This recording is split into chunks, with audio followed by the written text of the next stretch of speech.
பக்ரீத்துக்கு பயங்கரமான ஒரு ஆஃபர் வந்து கொடுக்க போறோம். நிறைய பேர் வந்து எப்பக்கா சிங்கிள் ப்ராடக்ட்டுக்கு நீங்க ஃப்ரீ ஷிப்பிங் கொடுப்பீங்க அப்படின்னு சொல்லி கேட்டுட்டே இருந்தாங்க.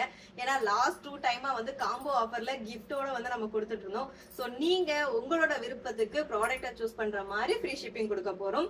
ஒரே ஒரு ப்ராடக்ட் வாங்கினாலும் ஃப்ரீ ஷிப்பிங் தான். ஆல் ஓவர் தமிழ்நாடு நீங்க எங்க இருந்து நீங்க பர்ச்சேஸ் பண்ணீங்க அப்படின்னாலும் சிங்கிள் ப்ராடக்டா இருந்தாலும் 2 ப்ராடக்டா இருந்தாலும் 10 ப்ராடக்டா இருந்தாலும் ஃப்ரீ ஷிப்பிங். அது மட்டும் இல்லைங்க, பக்ரீத்துக்கு எல்லாருக்கும் நம்ம கிஃப்ட் கொடுக்கணும் இல்லையா? சோ 499க்கு மேல வாங்குறவங்களுக்கு ஆல்ரெடி நம்ம கிஃப்ட் பவுச் வந்து கொடுத்துருந்தோம். நிறைய பேர் வந்து நீங்க ஃபுட் ப்ராடக்ட் மட்டும் தான் கொடுப்பீங்களா, ஹேர் பேக் வாங்குறோம் இல்லைன்னா ஸ்கின்க்கு வந்து நாங்க ஏதாவது ப்ராடக்ட் வாங்குறோம் அப்படின்னா அதுக்கு நீங்க கிஃப்ட் கொடுக்க மாட்டீங்களான்னு கேட்டிருந்தீங்க. சோ இந்த டைம் நாங்க உங்களுக்கு 499க்கு மேல நீங்க எந்த ப்ராடக்ட் வேணா சூஸ் பண்ணிக்கலாம். டோட்டல் வேல்யூ 499க்கு மேல இருந்ததுன்னா இந்த கிஃப்ட் பவுச் வந்து நம்ம கொடுக்க போறோம். சாட்டர்டே சண்டே 2 நாள் மட்டும் தான். உங்க விருப்பத்துக்கு உங்களுக்கு பிடிச்ச ப்ராடக்ட் வந்து செலக்ட் பண்ணிக்கோங்க. ஃப்ரீ ஷிப்பிங் கிஃப்டோட. ஸ்கிரீன்ல இருக்க வாட்ஸ்அப் நம்பருக்கு மெசேஜ் பண்ணி உங்களோட ஆர்டர் பிளேஸ் பண்ணிக்கோங்க. இருப்பதை வைத்து இங்குமாக வரலாம். தேங்க்யூ.